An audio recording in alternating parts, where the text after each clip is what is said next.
welcome. It's Domain Dave with another cheapwinefinder.com podcast that goes along with the wine review we put on the website today for the glories of cheap Pinot Grigio. And what's the name of this one? This is the Elementalist Pinot Grigio. It's from California, 2020. It's a young Pinot Grigio.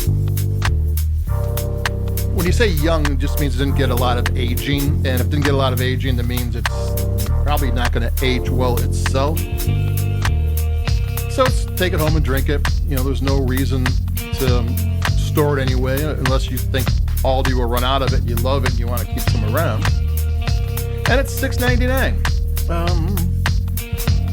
ALDI never or rarely tells you anything about the wine.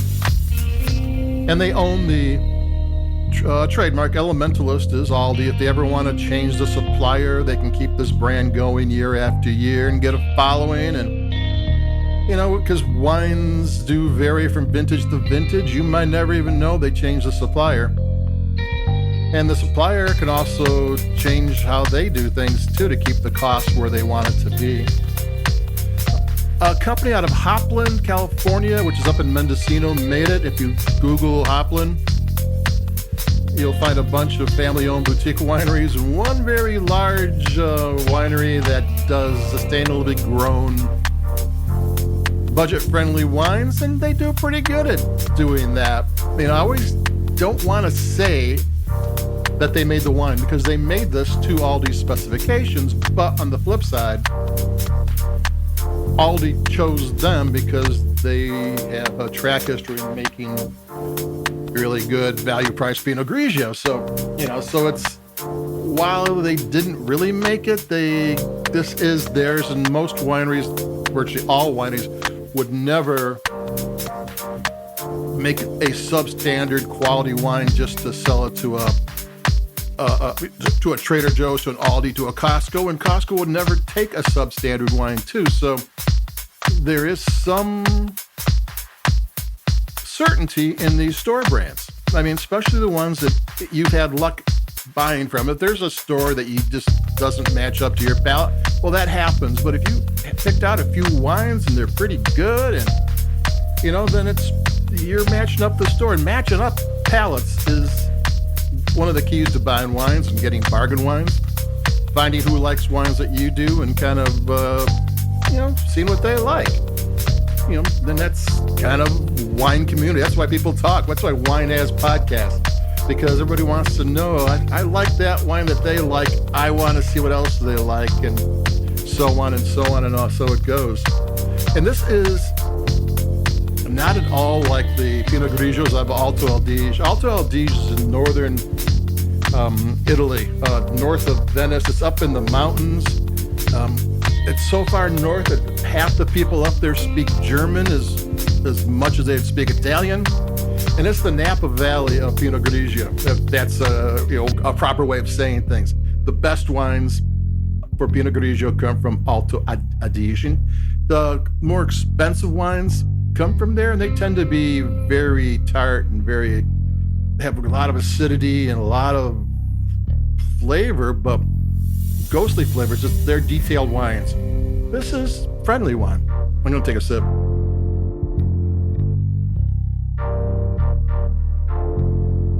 It's easy to like. There's like peaches and pears, creamy lemon, apple.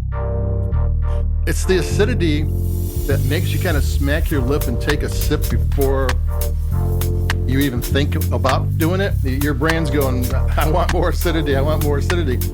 And it's got that. Now, that's not the kind of acidity that expensive white wines have, because everything is in balance. I mean, the more expensive you go, the more balance you get on wines, and the wine aficionados love that balance. So you're not going to get this acidity that makes you go, taste me, taste me. But the value price, I love it because it makes you take another sip. It wants you to drink it, which is kind of a fun thing with a wine, and I like that. That's why inexpensive white wines are great. I mean, you can make them.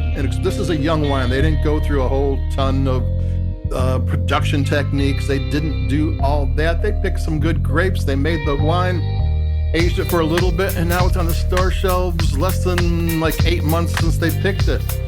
I'm going to take another sip. The acidity's calling me. And it just tastes good. It's got these rounded flavors. It's not too citrus. While the acidity is lip smacking, it doesn't go overboard. It doesn't bite. It just gives you that like me kind of vibe going on. And it's just a cold, and this is one of those wines you can drink cold. They always say don't serve your wine, especially white wine, too cold, because you mask flavors, you mask taste, and if you're spending a lot of money, if you're drinking one of those $20 Alto Adige ones, you're missing out on half of why you'd buy that wine if you get it too cold. But these things are more friendly. You can get these as cold as you like them to get. Like, don't overdo it. But if you decide to make wine popsicles, it probably tastes great.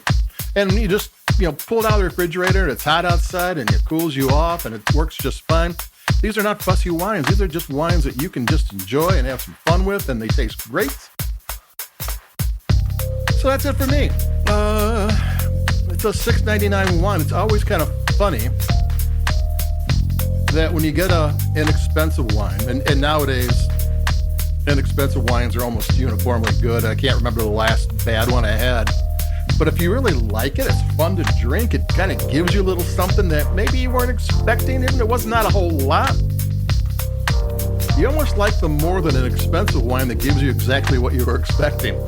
It's like, okay, that makes sense. I like it. But this one, hey, it's fun to drink.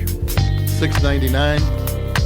Aldi, you're stopping to get you go to Aldi to get your basics because it's so cheap, and there's a bottle of wine. It's got a green label if you're looking for it. Twist top. I just took my third sip. That's the acidity going for you.